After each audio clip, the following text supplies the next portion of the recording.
Happy Hanukkah. Happy Hanukkah. Day How 10. exciting. Yay. Yeah. And I'm still kind of, mostly caught up. I will be, though. It's still day 9 here for me in the US. And so the speckly yarn I had yesterday? Yeah. It's so pretty. Oh, you're nearly done? Oh, that's Yeah. beautiful. Well, I probably have, I don't know, maybe 6 rows left. Yeah. I mean, it will be. Oh, you'll get it done. Yeah. Yeah. Oh, yeah. Oh, yeah. It's 3 in the afternoon here. Yeah. I'll get it done before dinner and chores for sure. Yay. Well, it's morning of the 10th here, so obviously we've started day 10. And Hanukkah doesn't officially start until the Sundown. evening, we discovered. Sundown. Yeah. Mm-hmm. We found lots of things out about Hanukkah actually from Shana, our special guest today. Yes. She's fantastic. I found her because she is a patron. We are both patrons of Anne Frost from the I Thought I Knew How podcast. Shout out to Anne. Hi. That's where we met though, was in Anne's patron group. That's where we met. And then when I put out a little message in my group that said, hey, can anybody help me out with Hanukkah? Can you explain what's what with Hanukkah? She was kind enough to send me an email and say, I'll help you. And so we set up a time and it was just a blast. It was a delight. I'm ready to convert. I'm all for the Hanukkah. It was great. So much fun. I won't spoil the interview by saying some of the funny stuff but she's a blast. She is so funny, and I will probably have to heavily edit some of it just because we talked for a really long time. We had so much fun. And who else are we talking to today? Sarah? We've got Sarah from the Woolly Dragon, who's also today's sponsor. With the lucky winner got a 3-month subscription to her 2021 club. How fun is that? Wow. So she's made a little video for us to share with you to introduce herself and her beautiful yarn. That's amazing. What a great giveaway. We've had some really generous sponsors, some really fantastic things. Yeah. It's and more been to come. amazing. I mean, it's only the 10th. So I know there's so many goodies. Yeah, it's pretty exciting. It is. Yeah. So we're going to be just a little brief segment for us today, isn't it? So we probably should get since we've got so much to follow. We always say that, and then we chat for 20 more minutes. Yeah. Well, I'm wearing my Celestia with the ends not woven in yet, but I did finish the Celestia. Beautiful. Oh, it's lovely. Can you see? Yes. Well done. A little bit. Yeah. Oh, that's so vibes. Cool. Yeah. That's neat. So that's nice. So I'll be working on writing that up today, and I cast on another sweater immediately and cast off a hat that had been on my needles for way too long. They'd been on there for about maybe 3 weeks, which is but not a long the time hat you showed us. Not the Kensha hat you showed us yesterday. Different hat. No. Okay. Different hat. So I made a DK weight version of the Hakia hat. Right. So it's blocking. I'll bring that tomorrow and show you. But yeah, excellent. I thought we'll finish that off for someone's Christmas present. Yeah. So that was a fun knit. And I really only had that much to go, so it was satisfying to finish that off yesterday. Nice. Oh, I want to know what sweater you have cast on now. A new one I'm working on. So we'll wait and see. But it's black. I've decided to knit a black sweater. So that's controversial. But I just wanted one. Like, I mean, some people don't like knitting with black. Well, I think people just don't. People that I realize that it's more difficult to see your stitches, but I also think good lighting is super important. And, people complain about knitting black socks. I mean, I've done it several times just because for one reason or another, like if I'm making like more dress socks for someone. And so, good lighting is key, but I don't really feel like I don't know. I don't think it's that big of a deal. But then again, I have good glasses and, big lights and wear a headlamp. Yeah.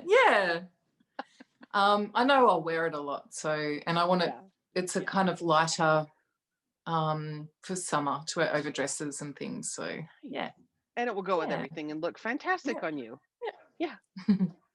Well, So I guess we should do our we should do our weather report and open our packages and move on, because it's a big day for Hanukkah and we have a lot of video.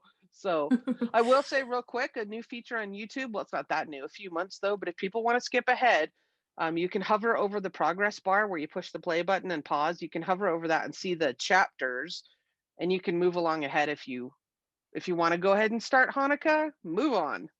Okay. But then you'll miss out on our unwrapping. So Right, you don't want to do that. Not really. No. All right, I'll go first. Yes. I'll read out the name today because I have no idea what colour this stone is. Rutilated quartz. So Rutilated. Rutilated. I'm Nothing comes to mind, but I'm not a geologist, so yeah. So let's hook into it. Ooh, or Day a gemologist. Yeah. Oh, there you go. Ah. Oh. It's a very pale. Got some speckles in there. Yeah. Move to your left a little bit more. Move to your left a little more. My left or your left? Yeah, that way. Yeah. There, now you're centered in the screen. Yeah. Oh, that's neat. And the specks are kind of orangey. Huh. Yeah, they are. Which I wonder if that's a sign of what maybe. I don't know. I don't know. No. You know what I think's really cool is while you're opening these and seeing them, I just realized I was slow on the uptake, I will admit. I just realized a couple days ago that while you're opening these, Terina, as in Terina Knits on Instagram, she's knitting the same ones you're opening at the same time. So I'm like, oh, so you can go over and check her Instagram and see the skeins that you've just opened knitted up. And she's not ahead, but she's not doing it ahead. So you can follow along. It's pretty much day to day. Yeah. Yeah. I thought that was really cool. I love it. Cool. She's working on this project and that pattern in your kit. Yeah. Yeah. That's neat. Yeah, that's kind of exciting, I thought, to be able to go over there and look at what it's knitted up right after I see you open it. Except she's in Perth, so she's probably still in bed right now because they're 3 hours behind. But yes, when she wakes up. I'm so far behind by the time she posts. I mean, like go look tomorrow then. So that's okay. Yeah. So, all right. Day 10's label is a duck. Oh. Yeah. The Christmas duck that didn't happen. Right. Yeah. Well, we'll have to save that story for another day because we're in a hurry. Yeah, but our boy duck went away yesterday. We'll talk about that tomorrow. Stay tuned for the story of August the Drake. Okay. Day 10, I'm having trouble excavating. Ooh. This is number 2. So it's darker. Look at that. Oh, yeah. Oh, that's beautiful, though. Look at the tone. I love the tonal variations. I just love them. The name of this is Basalt. Very fitting. Yes. Very. Yeah. Has it got a little bit of green in it? Is it the green? No. Green end? Just very grey. Yeah. Black, just tones of. I love that. Yeah. Oh my gosh. I say that with every skein. I love it so much. But I knew that I would. Knit up too. I saw your little pile photo on Instagram with however many you had there, and 4 or 5, and I had 6 in that first photo. But I finished, but then I have day 9 here, and I'm just moving along. Yeah, I'm excited. So it's quite. You're going to get it done. Yes, we'll have our little weather report and then move in. But it's very warm today, 66 Fahrenheit, which is 17 Celsius. So again, same, right? Literally, yeah, we're still warming up, so it's a bit cooler, but that's our forecast for today. Yeah. But it won't be the same for long because we are expecting a pretty serious cold front to move through. And by Friday, our high temperature will be like 2 degrees Celsius. That's our high. Or is that tomorrow? We're expecting the opposite. It's starting to warm up for us. So finally some contrasting autumn, winter, summer weather. Yeah, we're going to have a little bit of snow on the weekend, potentially 50-50 chance, but only a couple inches. It's not going to be a big deal. except it will be very cold. So I think the high on Friday is only supposed to be 20 something Fahrenheit. So minus negative whatever. Mm. Yeah. So So I I'll just be out can't there. even imagine those temperatures. Oh, well, I mean, you just have clothes that are, enough wool and clothes, and I have insulated winter boots and, Yeah. heaters in the water tanks outside. And I mean, you just prepare for it. Yeah. Yeah. Yeah. If you've got the right things, it The helps, right doesn't it? stuff. Yeah. Yeah. And I have wool felted mittens that go inside a leather mitten outside covering. So that way it's leather. So if it gets a little bit damp or something, it's not, I don't get hay all stuck on it. Right. Yeah, it's fine. Yeah. So we'll go on to Happy Hanukkah then. Excellent. And Sarah first, I think. Yes, first Sarah from the Woolly Dragon. She can show us what she's got going on. Beautiful yarns. We'll put all the links down below, and then we'll have a delightful interview about Hanukkah with Shana from Washington, D.C. is where she lives. I had to think for a second. Lots of fun. Yeah. Lots of fun. It was a blast. Well, I'm going to go grate some potatoes then. For latkes. Yes. That's right. We got to have potato pancakes. Oh, it's so much fun. You'll have to see why we're going to have potato pancakes. Yeah. All right. Well, I'll we'll see you tomorrow. Yeah. Yay. Hi, I'm Sarah from the Woolly Dragon. Welcome to day 10 and also the first day of Hanukkah. We are home in my office right now. There's just too much background noise at the studio and the recordings just didn't sound good. So a little about the Woolly Dragon. We are located in Illinois, a little ways north of Chicago, and we actually have local pickup available now. So if you're in the area, you can come pick up your order at the studio and maybe have a little tour if you're interested.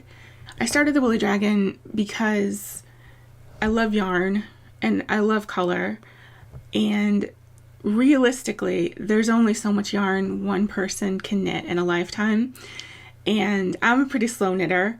Although I say that, I'm really a distractible knitter, but it takes me a long time to finish projects. So I needed something to do with all of this yarn that I was dyeing, so we started the Woolly Dragon. And a lot of people ask about the name. The Woolly Dragon actually started as kind of a joke between my husband and I. We also like playing games, like board games, tabletop games, trading card games, and we like to go to stores that sell games, and we'd always talked about opening a game store, and I always talked about opening a yarn store. So we joked we should open a combination yarn and game store, and we were trying to come up with a name for this hypothetical store. And dragons, as you might kind of know, are sort of associated with, role-playing games, Dungeons and Dragons, a lot of sort of gaming things. So we started calling it the Woolly Dragon, and every time we talked about this store, it was the Woolly Dragon. So when I decided to do this and sell my yarn, it was just the perfect name. And I think the name the Woolly Dragon really embodies what I want this to be. Some people, if they just hear the name, they're like, oh, dragons. I'm like, no, you have to look at my little guy, my little dragon. It's just fun. And I really have enjoyed doing this, and I really appreciate the opportunity I have. So we have 3 kits this year for the Advent Knit Along. We have Ice Cream, which is more of sort of pastel kind of tones. Gemstones, which is jewel tones, sort of much brighter colors. And then we had the Galaxy, which was also sort of bright rainbow, yet sort of dark, and kind of has that, the bright light in the galaxy kind of look to it. So I'm going to show you each one of these up close. So these are the 3 day 10 colors. This one here is the Ice Cream, and it's sort of a minty blue, sort of like the mint chocolate chip ice cream base. The next one is Gemstones, and this is, if you're going with gemstones, it would be sort of a citrine color.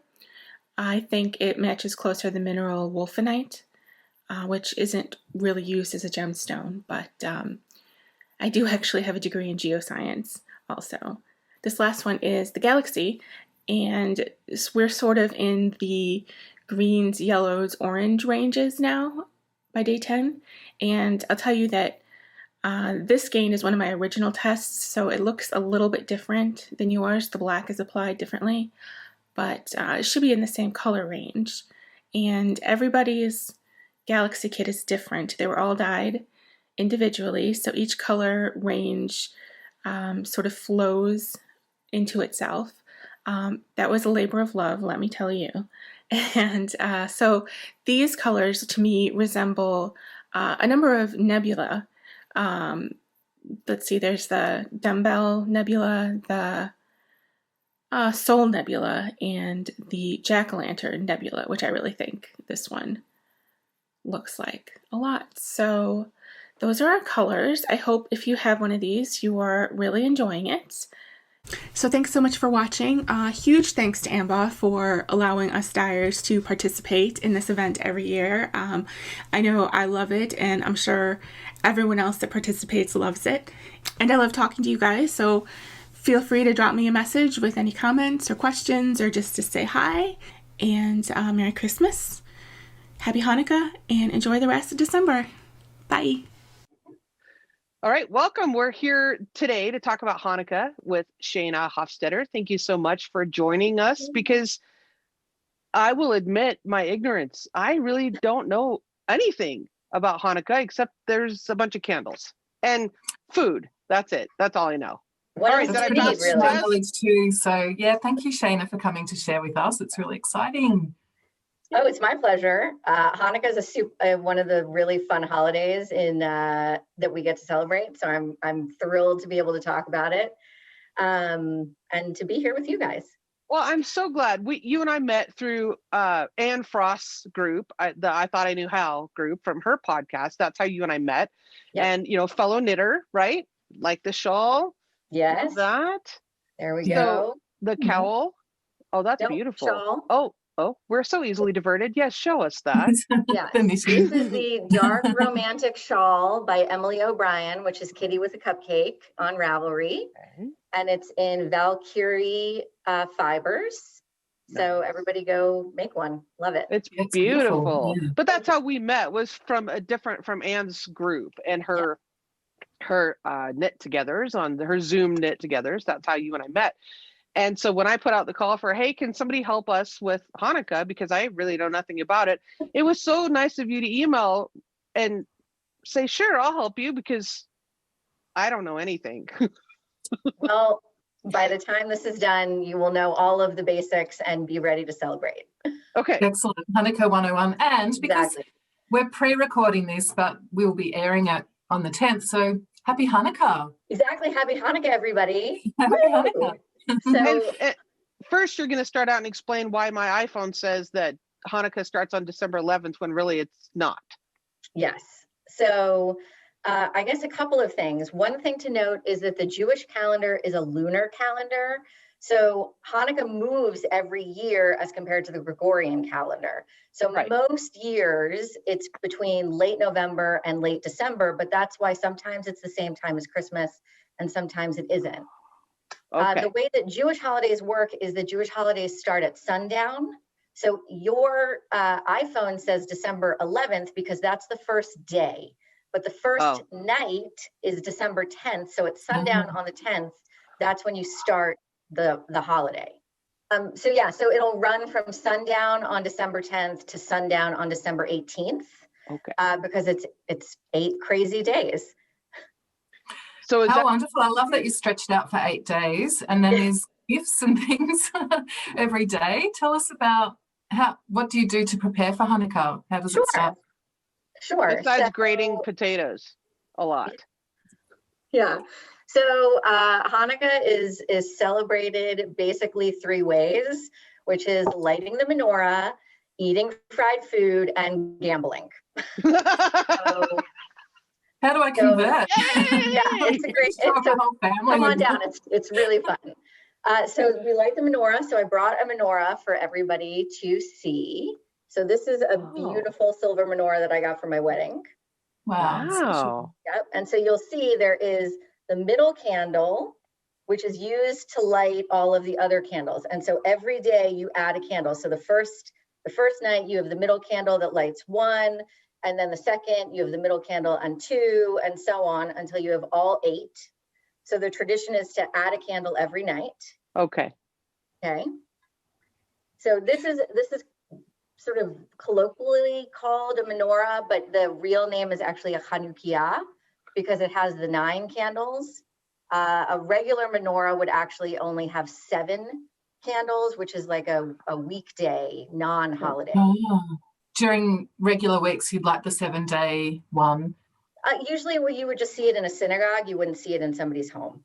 Okay. And then the main candle, that 9th one, yep. What is the symbolism of that? Why is that lighting all the others? Yeah, so that's called the servant candle, the shamash. And so it basically is just there to help everybody else. Yeah. Right. Cool. This is like a very traditional look, but there are ones that are very modern. And, you know, my son has one that's made out of blocks with his name and things like that. So, so it doesn't always have to look like this, but this is the kind that you'll see most often. Right. And Right. most traditionally. I need you to say that word again. Hanukkah. Hanukkah. Yep. It's like Hanukkah, but a little bit different. Okay. Yeah. Well, I love that you sent us some recipes too. I'm excited to try some of those. Yeah. So I guess before we get into the recipes, if we just talk for 5 seconds about why we're doing what we're doing in terms of Hanukkah, it will explain why we're eating fried foods. Because not just because we love it. It's not just because we love it, although we do love it. And it's not a Jewish holiday if there isn't some special food involved. But there is a reason that we're eating fried food. And basically, Hanukkah, the word Hanukkah means rededication. And so we are celebrating the rededication of the temple in Jerusalem. So in 164 BCE, the Jews of Judea recaptured the temple, which had been made into a pagan shrine, and they cleaned the temple and rededicated it. And so the sort of miraculous story goes that there was only a very small amount of oil to relight the eternal flame in the temple, which should always stay lit, and that it would actually take 8 days to get more oil. But the miracle of the holiday is that small amount of oil that was only supposed to last for 1 day lasted for 8 days. And so now we celebrate by lighting the candles for 8 nights and by celebrating oil by eating fried food. Fantastic. That makes sense. So for Eastern European Jews, the most traditional food is called a latke. It's a potato pancake. Some people grate their own potatoes. Some people buy the mix. I'm just saying, the most traditional are just regular potatoes, but you can do sweet potatoes. People do, potatoes and zucchini, all kinds of things. And it's just, it's a regular potato pancake fritter kind of thing. So do you have a special sauce or something that you have? Yes. So that's actually a source of debate. So yes, I mean, Jewish controversy. Well, the joke is 2 Jews, 3 opinions. So, yeah. So you are either a sour cream person or an applesauce person. Sour cream. It's a savory versus sweet. Some people like the saltiness of the latke with applesauce because they kind of offset each other. Yeah. And other people want to go all savory. It's kind of like people at brunch, do you want to go eggs or do you want to go pancakes? Mm-hmm. So and are there people who go both? There are people who go both, but I'm very skeptical of those people. I mean, I would never go both at once. But if you want to, do a savory followed by a sweet, maybe. So like if you go back through the buffet line, nobody might notice that you had sour cream last time. You're getting applesauce this time. Right. That's fine. So you're not going to be judged about that then. Well, I mean, you're going to be judged either way. So. What if I just want a great cheese on the top? I mean, I have seen people do almost like an everything bagel. So they'll take so instead of a bagel, they'll take a latke and then have like smoked salmon or lox and then, like sesame seeds or something like that. You can get pretty fancy. But there's always the mix. So if you don't want to get fancy, you don't have to. And I will tell you that I did not buy the special for this chat. We had this in the house.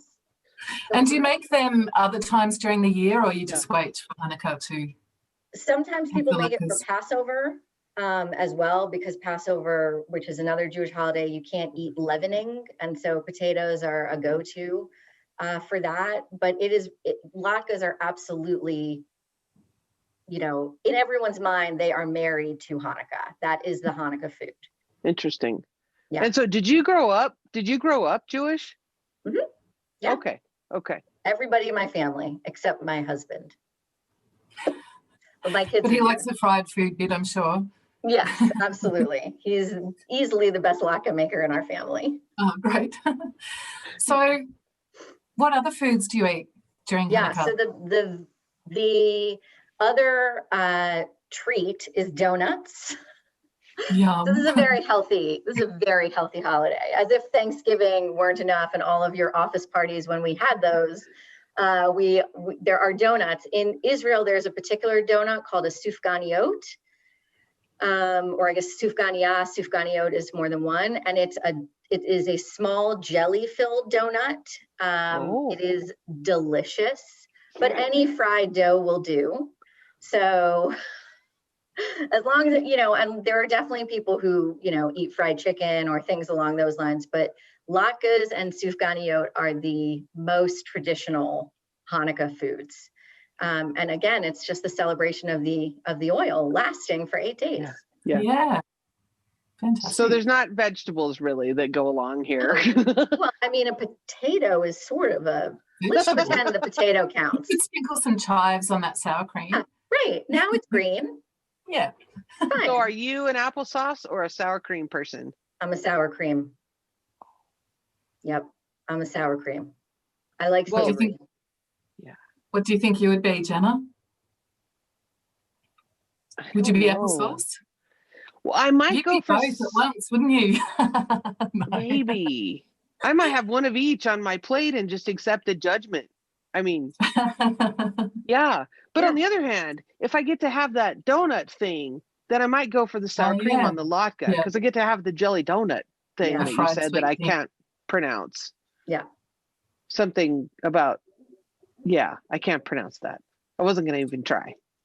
It's okay. So tell us more about the gambling bit. Yeah. So, so there's a traditional game which I brought this is a dreidel. So it's a 4-sided top. And each side has a Hebrew letter on it, and each of the Hebrew letters stands for a word.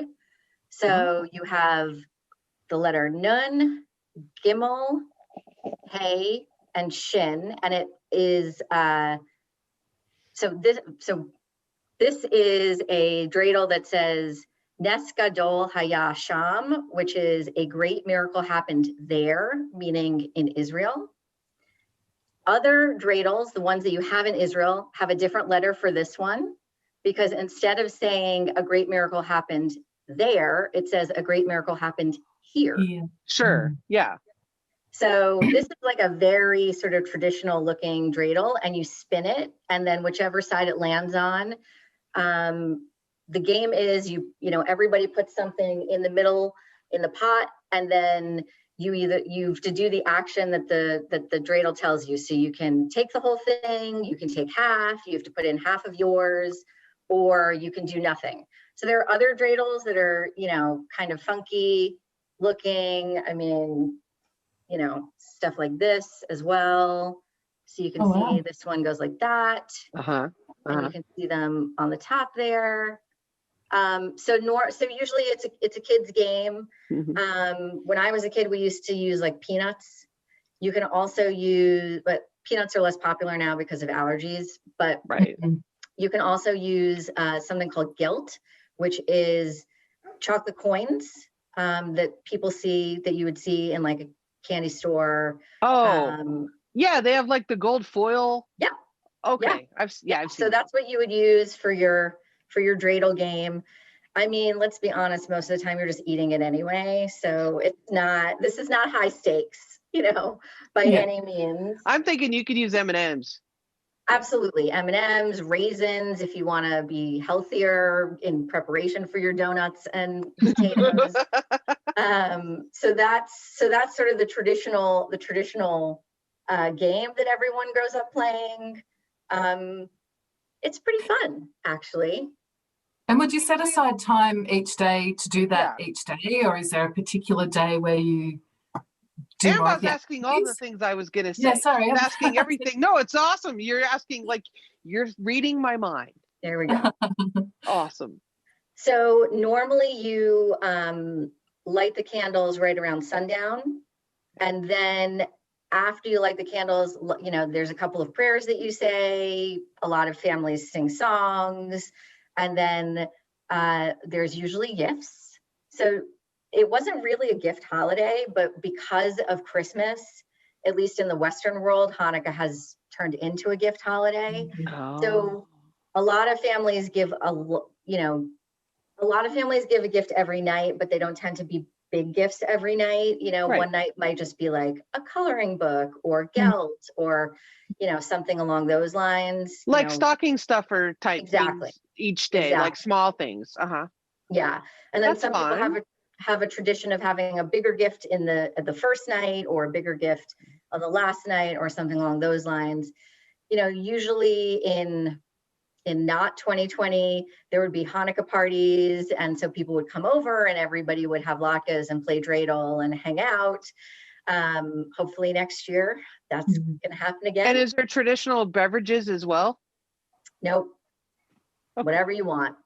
Okay, so it's not like eggnog or wine or. No. Okay. Interesting. No. And so Hanukkah is actually a really minor holiday in Judaism. It's really a festival. It's not in the Hebrew Bible. It's not one of the bigger holidays. But it's become more important because of the influence of Christmas. Oh. And so one thing that I will say is that for people who live in areas that have a Jewish population, a lot of people put their menorahs, their Hanukkah in the window. And so you'll see as the candles go, part of that is just because it's beautiful and candles and lights. And part of that is because the revolt that all of this, that preceded the holiday, was against a king who wouldn't let Jews practice their religion. And so this is a show that, we are liberated. And we can do this. Yeah. Wow. I had no idea. Yeah, I didn't know that. So, I've seen a menorah in a window it sounds, a lot of the Jewish words sound German to me. Yes. But are they? Well, so Hebrew is a Semitic language, and so it is related to Arabic and other languages like that. But Yiddish, which was the language that Eastern European Jews, who are my ancestry, Yiddish is a Germanic language, and so it's from High German, but it's written with Hebrew letters. So there are also different Slavic words and things from other areas that came into the language, but depending on whether you hear a Yiddish word or a Hebrew word, it may sound different in terms of whether it sounds Germanic or not. In Western Europe, there were Jews who were in Spain and Portugal before the Spanish Inquisition, and so they were forced out in 1492, and they had their own language, which is called Ladino, which is also like a Spanish Hebrew hybrid. So kind of wherever Jews went, they took some of the local language but kept their own language as well. Well, sure. Yeah, I think that's natural as far as people going and traveling and settling in different areas, and then doing that with different dialects and combining languages and villages and things. Wow, that's super interesting. So what is your family? Do you do the games and the little so we do the games. We don't usually do the actual like gambling with the menorah. It's mostly like who can keep it going the longest and which, kind of like not the menorah. races. You said gambling with the menorah. I'm sorry, the dreidel. Yeah. The dreidel. Yeah. We light the menorah every night. We will definitely do latkes.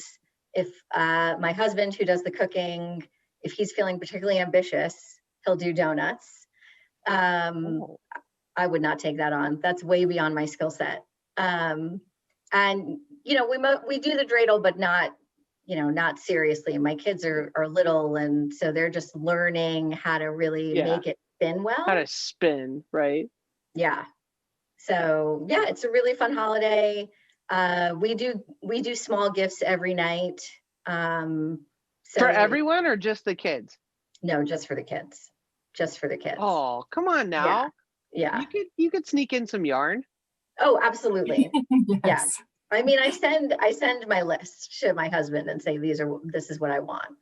But if we don't make it to 8 gifts, it's okay. Yeah. And if there's a big gift that we want, then that can count for a few nights, Right. Nice. It sounds wonderful. Yeah. It's great. It's fun. Yeah. Come celebrate Hanukkah. It's also like a great intro. So if you have Jewish friends and you want your kids to understand a little bit more about other religions, it's a very easy holiday to, explain to kids. They get to see the candles being lit, and, the food is stuff that they're going to like, because, make them some chicken tenders and latkes and everybody's happy. And so it's an easy way to have a celebration with people who, may not have experience with the holiday before. It's interesting to me, the similarities across religions and cultures. Like, you're talking about the menorah candle, and it's very similar to the Advent, the Christian Advent calendar, where you have the one candle that lights, and you do one each day, actually one each Sunday through Advent. Well, I'm not going to say that we were here first or anything. But you got a point. But I'm just saying, we've been doing this for a while. Yeah, a while. Good point. Yes, touche. Oh, that's just interesting to me, though. Are the candles on the menorah, are they normally white or are they colored? Because like the Advent, I'm thinking of the Advent wreath and the candles. They're colored. Yeah, it's whatever you want them to be. So. There are very fancy candles that are, hand done, beautiful beeswax. And then there are like candles that you can just buy in the grocery store. Dollar store. Really, whatever fits your particular menorah. Sure. Is the key. Well, and it's just the observance that's important. Certainly. I was just, I was curious about that. Yeah. All right. Shana, thanks so much for explaining to us about the gambling, fried food, and games. Yeah, it was my pleasure. Just one knitting thing, because I know everybody here is really interested in the knitting. I did a very quick Ravelry search. For those of you who, can still use Ravelry, there were a number of Hanukkah related patterns where you could make like little mini stuffed dreidels. They had color work hats. So they'd be perfect for the daily gifts, wouldn't they? Yes. So there was all kinds of stuff on Ravelry that looked really cute.